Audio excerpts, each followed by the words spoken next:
Hola, Brandon, para el público, para el periódico Frontera de Tijuana. Sí, señor, por allá. No, pues ¿Qué se siente barrer con la división? la pinche bocina es mía y mis huevotes a la. Gracias.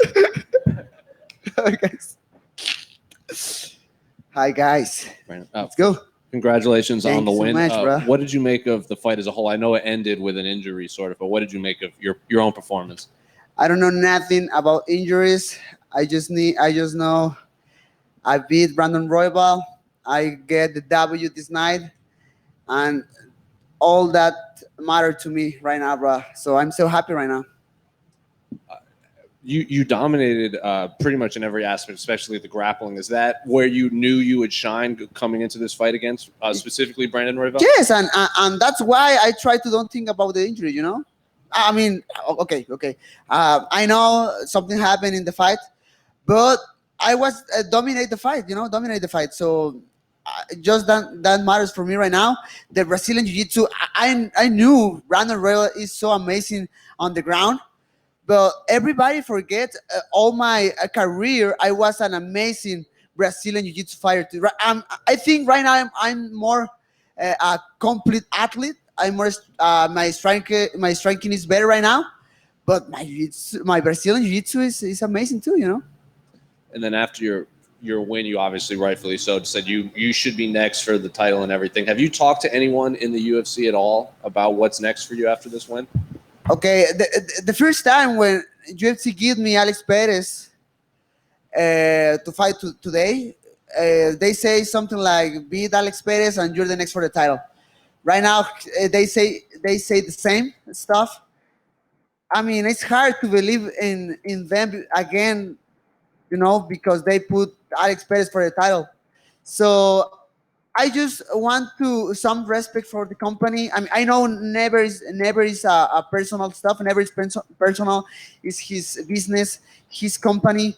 But I think I'm deserved to fight for the title. You know, that's it. Brandon over here. Yes, sir. So it's today about sending a message to let everybody know that you're that guy. Again, sir. Was today about sending a message to let everybody know that you're that guy for the next title shot. Of course. I mean, and I think my road to the title is harder to other people because you know I'm not a trash talker. I hate like for example I don't know Twitter because it's too much hate there. You know, I'm a martial artist, so I think my statement was my fight, and that's it. You know, I deserve the fight for the title. I'm the number one ranking in the flyweight division right now. That's it. How cool is it to be inspiration to other Latinos? Because a lot of Latinos, they into boxing, not MMA, but they see you out here choking people out, breaking their shoulders, and getting title shots. How cool is that to be for future Latinos coming up to see you doing your thing? And hey, I could be like that guy. He just came off the show, and look at him now.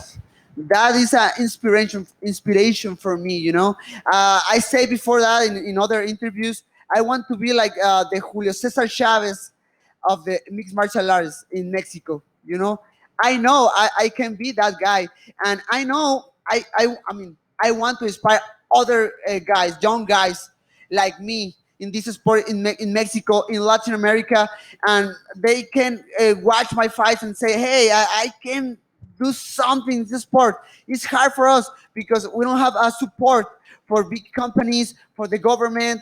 We are a third world country in Mexico, in Latin America. But watch me today, watch me now, and tell me why they can do something in this sport. And can you give us an insight to your mentality? Because you came out took a lot of chances to get the result that you wanted. How come a lot of fighters don't take chances? It's like they play it safe and then they go to decision and they get all upset when they don't go their way. You're like, I'm not having none of that. So give us some insight to your mentality when you got in that cage today until getting your hand raised. Because it's like this is not going to decision. You were hell bent on that. I know. I mean, the technique is important. The physical is important, but for me, my mindset is my most powerful skill. You know, I had too much pain. I had like too much problems before. UFC released me. All everybody knows that shit in my history. But my mindset is my first skill right now. I know I can beat everybody, and that's why I'm here right now. Final question for me: who you match up better with, Perez or Figueiredo? I think Figueredo will win this tonight, but that's why I love this sport, because Alex Perez can make the upset. He deserved the fight for the title, and I say never is personal for me. Alex Perez deserved the fight for the title tonight, but I think Figueredo is the winner tonight. Brandon, over here.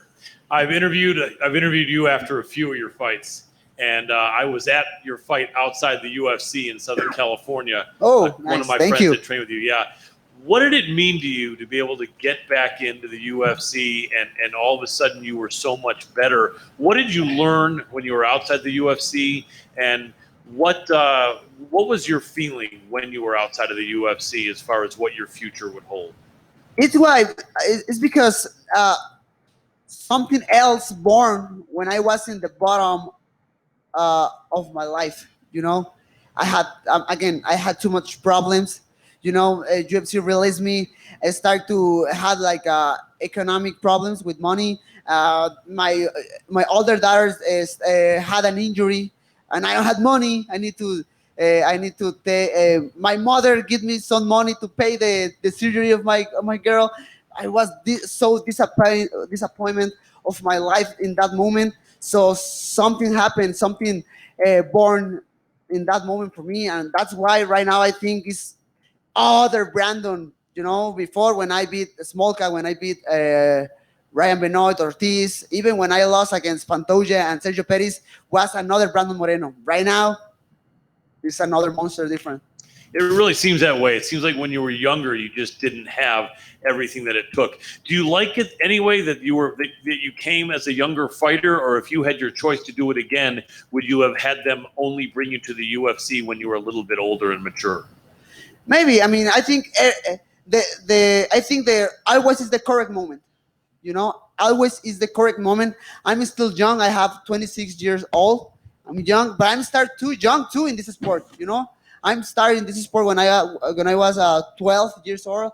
I have almost 10 years like a professional.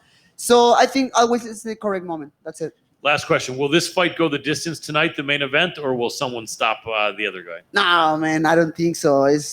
I are both monsters, similar styles. I think Figueredo beat Perez, so I don't think we get this decision. No decision. No decision. I don't think so. Inside the distance. Awesome. Thank you, my friend. Thank you. Brandon, what's up, man? Yeah. Hey. So let me make sure I understand this, because I'm not too familiar with the situation. But as you were explaining it, you were anticipating getting this title shot instead of Perez, and Perez got the title shot. According to the rankings, they have you at number 1 and him at number 4. So I'm wondering, what was the deal breaker? Because you had mentioned that it's the UFC's company, it's their business, not personal. Well, what happened? Do you know what the breakdown was? Man, I don't know. Until this moment, I don't know what happened when the UFC, when the company take Alex Perez to get the title fight. I mean, I don't have more words. I mean, I don't know. Well, because I plan to ask Dana White later, but I know. Please, and tell me. I know how what's those answers usually. Yeah, when you ask him those questions, it's typically the same answer. We offered them the fight. I don't know if he said that about you, but I plan to ask him. We offered them the fight, didn't take it. But we don't really know. I mean, did it come down to money, you think? They weren't going to pay you guys enough, and your team didn't want to do it? No, I mean, I don't like to talk too much about my deals with the company, but doesn't worry about money. So what could it possibly be if you're the number 1 guy then? I agree with you. There's no question you are the number 1 contender.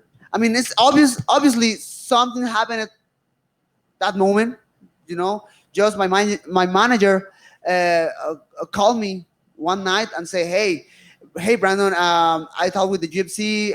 Cody Garbrandt had some injury in his bicep, but they decided to take Alex Perez and not you.